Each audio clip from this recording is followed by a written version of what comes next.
How did you get that footage of Diddy? I figured most journalists would not disclose their sources. If Sean Combs watches this, what do you think he's going to feel? Like, wow, this is amazing. I think he's going to say this is the best documentary I've seen in a long time. My favorite villain? I kind of like Diddy.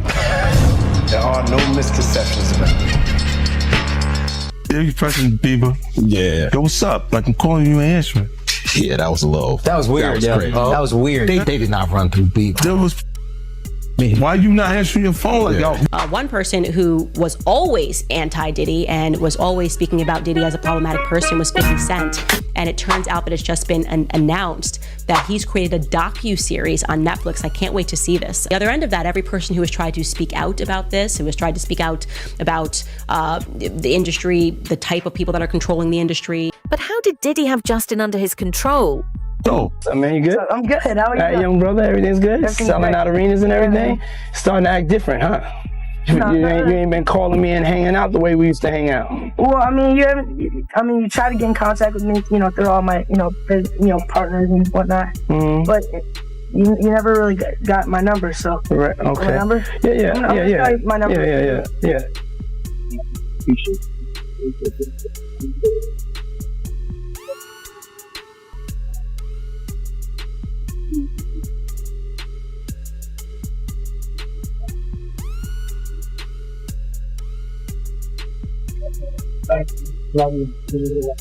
When Justin came back from the party, what was his situation? And who did that to him? Was it Diddy or someone else? Feel funny. Is this real life? Yes, this is real life. I feel crazy. The world is spinning around me. Don't touch your stitches, Justin. Bieber, don't touch your stitches. What's happening? No. Bieber, stop. You have 4 eyes. I have 2 fingers. Doing, we can't really disclose, but it's definitely a 15-year-old's dream. When he signed to Usher, I had legal guardianship of Usher when he did his first album. I did Usher's first album. I don't have legal guardianship of him, but for the next 48 hours, he's with me. So and we gonna go full crazy. For years, the industry ignored warning signs. Awkward moments laughed off, uncomfortable footage made into memes, and serious questions overlooked. But now, with 50 Cent's documentary revisiting the story, every detail is scrutinized and every ignored whisper comes to light, centering on Diddy, a powerful figure shaping careers, and Justin Bieber, a talented young star caught in that world before he was ready, highlighting how influence, silence, and complicity can bury the truth for years. What's going on with you guys? Are you working together? I'm not. I mean, I think that we've become friends in a strange way, you know. Like Robin Big. Yeah. It's like exactly. I'm Big and you're Robin. Yeah. No, I mean, to a lot of us, he's like a little brother. You know what I'm saying? He's not afraid to call and ask for advice. He's somebody that, in the industry-wise, the record industry is a strong family, and he's somebody that, we definitely have our arms around, and we want to protect him because he's such genuinely a nice person besides his talent. You know what I'm saying? He's one of the greatest kids that you could ever know. Justin,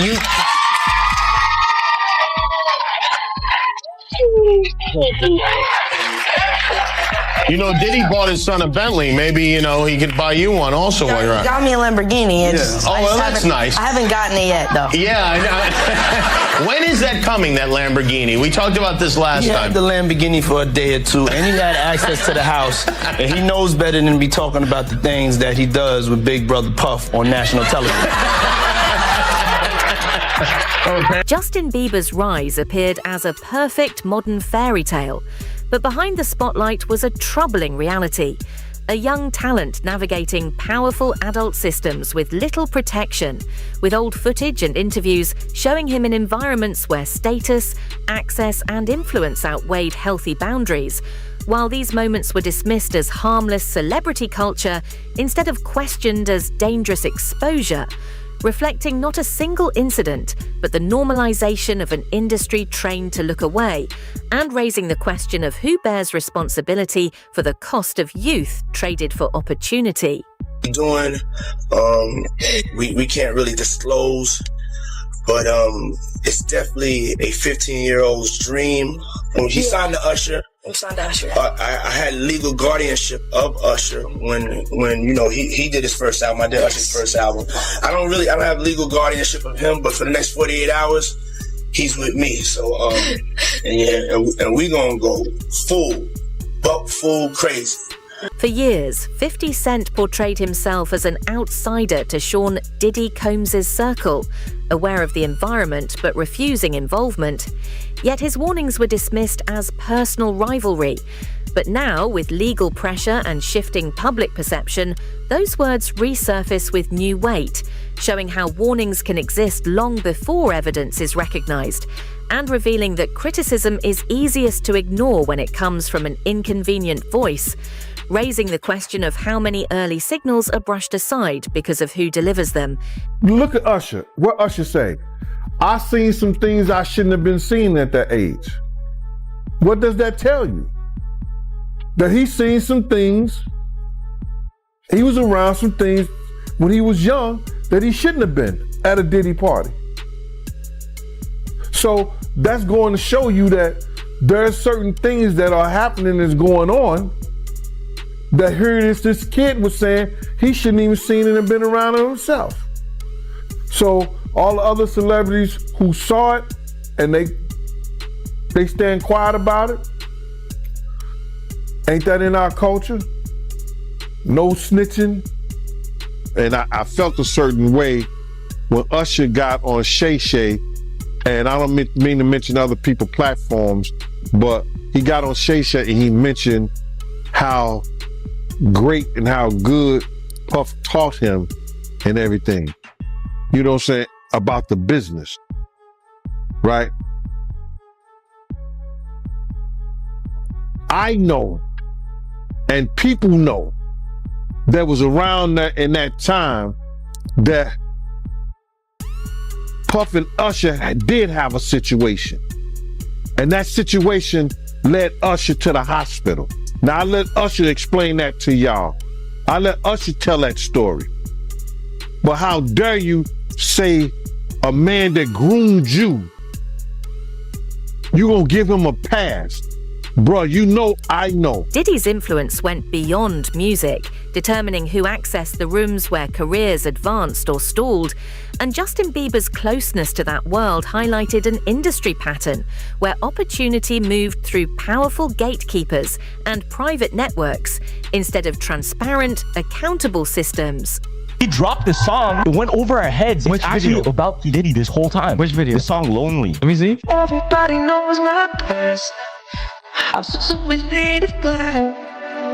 Maybe that's the price you pay for the money and fame at an early age. He even came out and said stuff about how when he was younger, he was being taken advantage of, which is true. The problem was being a victim of the diddler. What happens? Because he has so much dirt on you, if you go out into the public, he may have videos, he may have embarrassing things, he might even have incriminating footage of you doing things that you were forced to under the influence to do. That's sad. The greater concern isn't just what happened behind closed doors, but why accountability failed in a system where success depends on proximity to power, causing boundaries to fade, caution to be seen as weakness, and self-protection as an obstacle, with the real conflict being who can truly say no and who pays the price for having the courage to do so. Guys, the leaked video of Justin Bieber partying with P. Diddy has just emerged and it looks horrifying. Bieber was not in his right state of mind. Here's the video. Oh, he's bad boy now. Look at that. Whoa, look at that. It's your icon alert. Look at that. It's called, Does that look normal to you guys? What's going on here? He gets down on his knees, starts drinking. Diddy right there. Look at his eyes. Long before Justin Bieber became a global star, Usher spoke about joining Diddy's circle as a teenager and later acknowledged the adult pressures he faced, showing that history signals precedent. And when similar patterns appear across generations, it reveals a structural issue, power and trust passed on without reform, raising the question of why the system stayed unchanged when the next young talent entered the same path. I'm tired of Usher. I wish somebody would come out and just like sue him. Like, we need Usher. No, we do. We need a victim to come out and be honest about him. Because what I'm realizing is that he's going to fake the funk into the victim, man. He's just going to keep on sucking the devil's. And I don't know, you know, like with a baby, that pacifier, sometimes you got to pull it out. You know what I'm saying? And take it away. Right? When the babies used to sucking on the pacifier. That motherfucker gonna keep sucking on that shit until you do what? Till you take it out the mouth. Now it's gonna scream and holler, but eventually it will get used to the fact that his mouth is no longer full with that object. And that it's time to just, you know, learn how to live without it. He been sucking on Diddy's dick a long time. It's time for him to learn how to make this thing happen without the devil's dick in his mouth or ass. Oh, you got it. You don't think if he sued, he'll just Lil Woody the situation and I don't recall? I don't recall. No, because I think if a victim comes out against Usher, it'll show how egregious this shit is. Because if he can be a predator, then anybody can be a predator.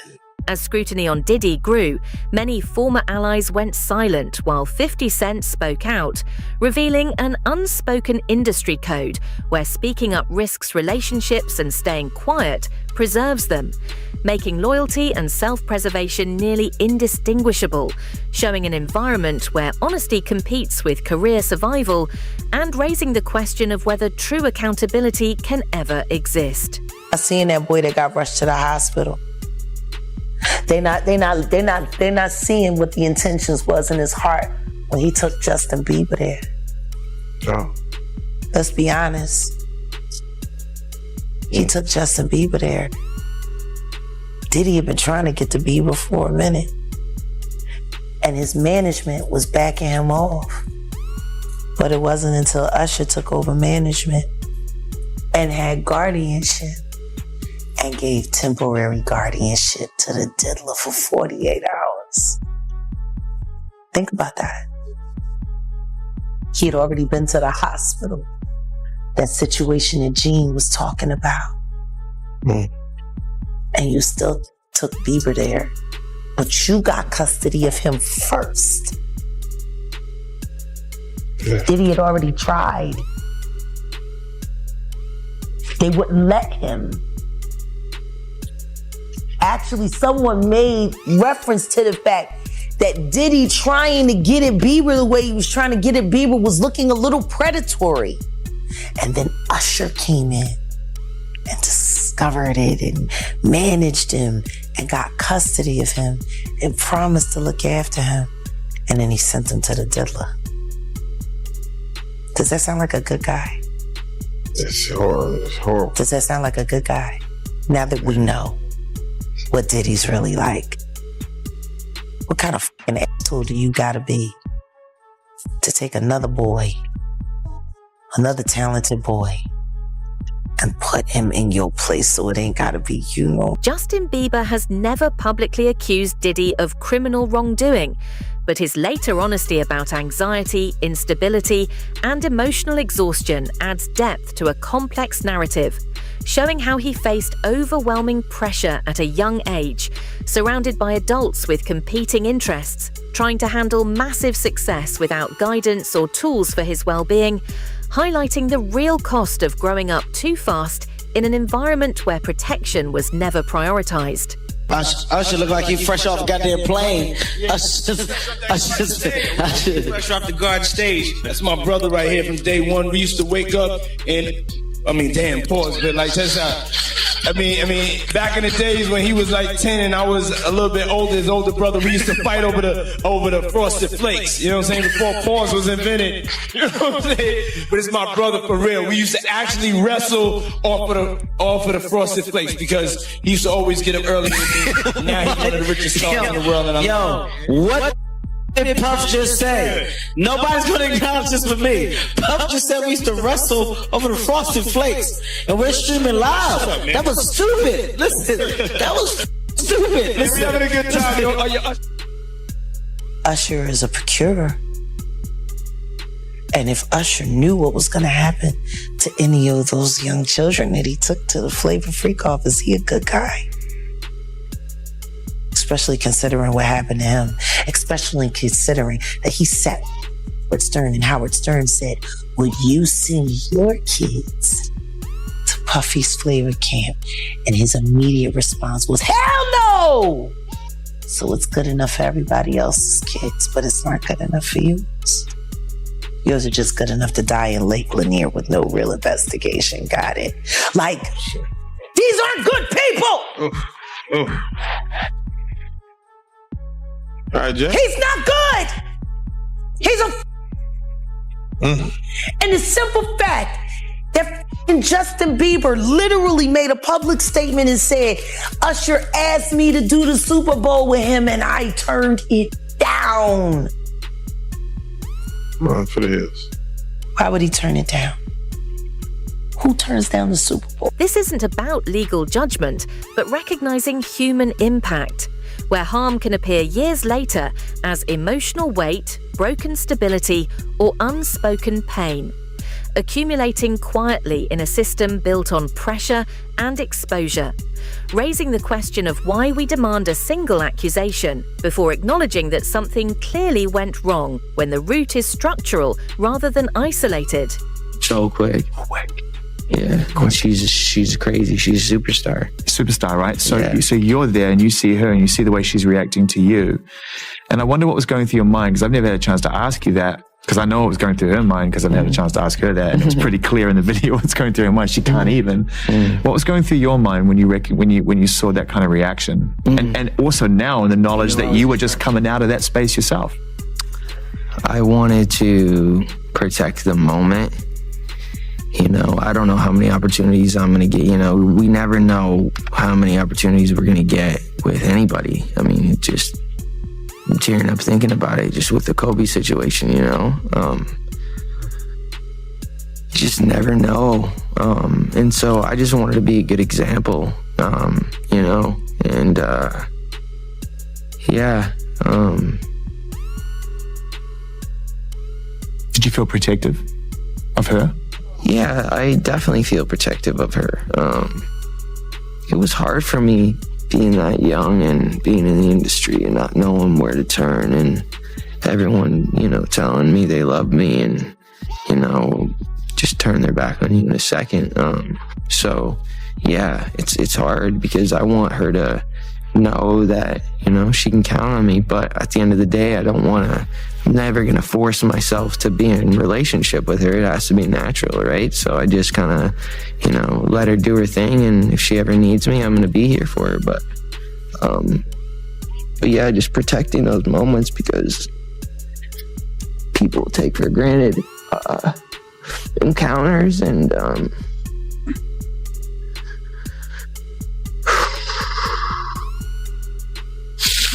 yeah, so yeah, I just want to protect her, you know. I don't want her to lose it. I don't want her to, you know, go through anything I went through. I don't wish that upon anybody. So yeah, if she ever needs me, I'm just a call. When Diddy's story reached federal court, the discussion moved from speculation to documented scrutiny, with evidence, procedure, and rulings defining what could be claimed, while highlighting what institutions must confront, showing that legal judgment doesn't always equal rightness, and formal closure doesn't erase systemic harm, leaving the question of whether accountability ends there or the conversation truly begins. Justin Bieber, he was talking about Billie Eilish. And he was broke, almost in tears. He's like, I just want to protect her. I just want to keep her safe. Yeah. What do you think he went through? Because he knows what's been happening to Billy. Just like everybody knew what was happening to Millie Bobby Brown, girl, with Drake. These people are monsters. In Harlem, and they asked him what he thought about what was going on with Diddy and if he knew Diddy. And I love Dapper Dan for this. He said, I grew up with his parents. I knew his parents. He said, and what's going on with him has been going on long before him. Now, his father was a government snitch and a bad actor in the criminal world altogether. The woman that they're saying is his mother was a prostitute, no whore. But there's whispers in the streets of Harlem that Diddy's mother isn't alive. Not his biological mother, that woman is his aunt. Whoa. There are whispers. Wait a minute. There are whispers. Diddy's story is so convoluted, but nobody really likes talking about who he was before he became Puffy. Nobody, I would love if I could be granted an interview with him. To interview Diddy now in his most raw state about his life up until the age of 15 only. We got to learn how to stop making Diddies. What made him him? Now, his pedigree comes from rat background. His father was a rat, snitch. Not revered. He turned on Frank Lucas, who was the king of Harlem. And yet, Diddy was able to siphon off enough of that juice, just enough to get people, but he needed Gene. Think about this. Gene was more of a father figure to Diddy than he was a bodyguard. And Gene was more than a bodyguard, he was an investigator. So when they went separate ways, clearly, he couldn't hold up the act in him. Noise and becomes the real issue. I'm looking at any black guys that are A-listers that's bigger than Diddy. There's only one that I could come up with. And there's a few I could come up with. Will Smith. He's bigger than Diddy. I would think Nick Cannon is bigger than Diddy. Who else on the black that are black actors or black in the business that's an A-lister that's bigger than Diddy that's black? That's hard to think. But then if you got the A-listers, you got to realize he ran with that black that Rat Pack. And I don't want to even say their names, but they said I got their names wrong last time. What's his name? Kushner? What's the other guy? Leonardo? Yeah, his name. Man, I don't keep up with these cats. But I heard that that's not only the tape that's being shot. There's some other tapes out there, other people too with him. And him doing some things with some other people. So there's quite a few tapes that might be out there, what they're hearing. And I don't want to see the tapes, but I want to know if they're really true. Because if they got if they got some tapes out there and it's with some underage, whether it's celebrities or not, it's gonna be crazy, bro. It's going to be real. The intersection of 50 Cent, Diddy, and Justin Bieber reveals how celebrity-driven systems elevate power, suppress vulnerability, and delay accountability, marketing youth as authenticity, framing access as mentorship, and rewarding silence as professionalism, creating repeated conditions that normalize imbalance and produce recurring harm, raising the question of when the system itself stops being background noise and becomes the real issue.